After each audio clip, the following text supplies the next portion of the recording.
Aujourd'hui, nous allons parler de comment gérer un trade perdant. 80% des pertes sur le marché est due à une mauvaise gestion de la psychologie, est due à une mauvaise gestion des émotions. Un instant.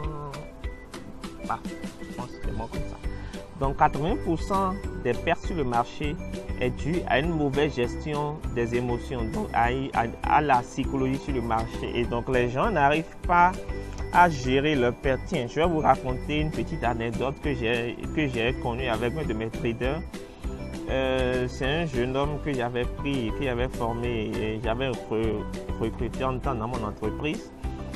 Et ce bonhomme, un jour, il tradait avec nous, puisque c'est un débutant. Donc la première semaine, il n'a pas perdu en fait. Il a gagné tous ses trades puisqu'il était en démo. Et un jour, pendant que j'étais au bureau et moi j'étais en trading naturellement, et je venais de perdre. Moi j'étais en réel en fait. Et je venais de perdre. D'accord, c'était à Lomé. Et je venais de perdre. Et ce type, il vient me voir. Il dit, mais boss, je ne sais pas comment toi tu fais pour perdre. Parce que moi, depuis une semaine que je suis en train de trader, j'ai toujours gagné. Je ne comprends pas comment toi tu fais pour perdre. J'ai dit, bon, ok. J'étais tellement énervé, je ne voulais pas parler. Parce que je venais de consommer une perte de $110. Et donc, je cherchais à remonter la pente. Bon, j'avais un compte assez conséquent qui me permettait de quand même risquer $110. Et qu'est-ce qui s'est passé? Une semaine plus tard, on tradait le NFP, le non-farm payroll. On tradait le NFP quand on était en concours pour le NFP. Quand soudainement, mon pote, puisque généralement c'est lui qui embrouille tout le monde dans l'entreprise, c'est lui qui enfume tout le monde, c'est lui qui énerve tout le monde. Quand il gagne juste $0,01, il est content, il crie sur tous les toits qu'il a gagné de l'argent. Donc tout le monde le guettait le jour là. Donc il a tradé le NFP, il a perdu. Bon, c'était en démo, je pense qu'il a perdu sur un compte de $1000, il avait perdu jusqu'à $50. Et il était énervé. On n'a pas entendu parler. Je dis, mais Prosper, il est où? Mais Prosper, où? Pourquoi il ne parle pas? On a dit, non, Prosper est là. C'est là que je me suis rapproché de son graphique. Je me suis rendu compte qu'il a perdu. Mais je lui ai répété ce qu'il m'avait dit. Mais je lui ai dit, mais je ne comprends pas comment toi tu fais pour perdre. Bon, c'était pour rire un peu. Mais c'est une histoire vraie. C'est une histoire vraie. Depuis ce jour, j'ai du mal en fait à comprendre les gens. Quand ils perdent de l'argent, ils deviennent soudainement tristes. Et ça se voit. Moi, j'ai même connu des gens qui pleuraient alors qu'ils venaient de subir une perte sur le marché. Ils pleurent à chaudes larmes. Tu t'imagines un peu? Ils pleurent. Et donc, gérer un trade perdant, c'est tout aussi important que gérer un trade gagnant. Donc, c'est de ça que nous allons parler dans la vidéo d'aujourd'hui. Comment gérer un trade perdant. Je vais vous donner 5 astuces pour gérer un trade perdant. Alors, premièrement, il faut avoir ce que j'appelle le bon mental. Il faut avoir le bon mental.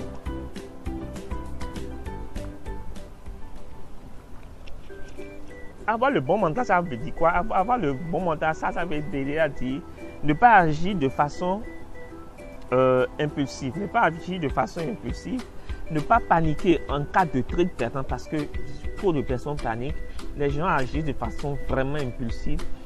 Les gens ne traitent pas comme il le faut. Les gens traitent sur la base de leur intuition, alors que l'intuition ne vaut rien en matière de trading. Les gens agissent sur la base d'intuition. Donc, ne pas paniquer en cas de trading perdant. Il faut suivre ton plan. Suivre son plan, c'est la meilleure des choses, le meilleur conseil que je peux vous donner. Deuxième conseil, c'est de savoir quand entrer en position. Ne pas entrer en contre-tendance, entrer dans la tendance, choisir le bon moment pour entrer. Le bon moment, c'est quand tu as le signal. Le bon moment, ce n'est pas quand les banques décident que tu entres. On l'a vu dans la vidéo d'hier. Il faut savoir quand entrer dans la position. D'accord? Quand tu vois, tout est signé, le price action, tu as identifié les supports, les résistances, tu as identifié les blocs de contrat. Lorsque tu veux par exemple vendre, d'accord, lorsque tu viens de voir un signal de vente et quelques instants après, tu vas qu'il y ait un retournement violent là. Aussi, il faut savoir que c'est les banques qui viennent de créer ce genre de mouvement sur le marché.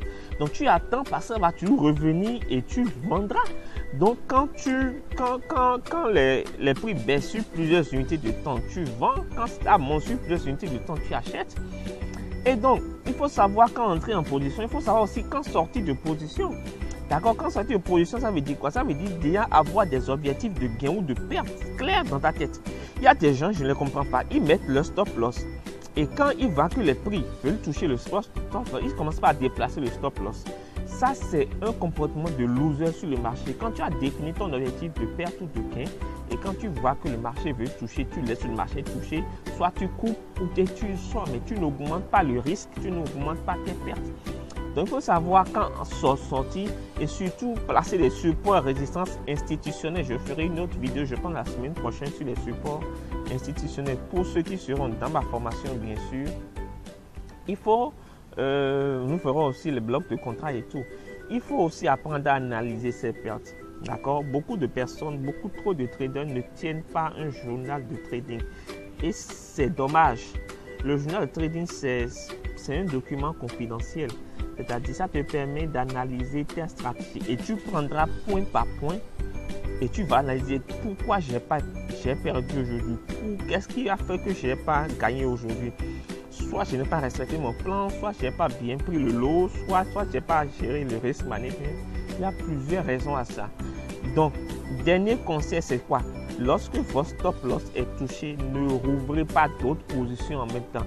Lorsque votre stop loss est touché dans une opération, n'allez pas ouvrir une autre opération en même temps, soit disant que vous voulez jouer le gros trader. Non. On ne joue pas au dur avec le marché. On encaisse et on continue. Donc voilà mes quelques conseils que je voulais partager avec vous dans cette vidéo, dans la vidéo d'aujourd'hui. J'espère qu'elle vous sera été utile. Si elle vous a été utile, n'hésitez pas à me le faire savoir par différentes manières, déjà en vous abonnant, en cliquant sur la cloche de notification, en commentant la vidéo, en me lâchant un gros pouce bleu en bas, ça me fera plaisir. D'accord, ça fera que YouTube va pouvoir positionner mes vidéos dans les top vidéos sur cette thématique. D'accord, positionner ma chaîne, bien référencer les vidéos. Voilà, merci. Toujours la formation, l'initiation gratuite en trading, elle est toujours ouverte jusqu'au jeudi à 23h59. Si vous voulez rejoindre, c'est le moment de le faire parce que demain à 23h59 ou demain ou aujourd'hui, je ne sais plus trop, à 23h59, je vais clôturer la formation définitivement. Ça sera rendez-vous dans 3 mois. Merci beaucoup à la vidéo de demain. Ciao.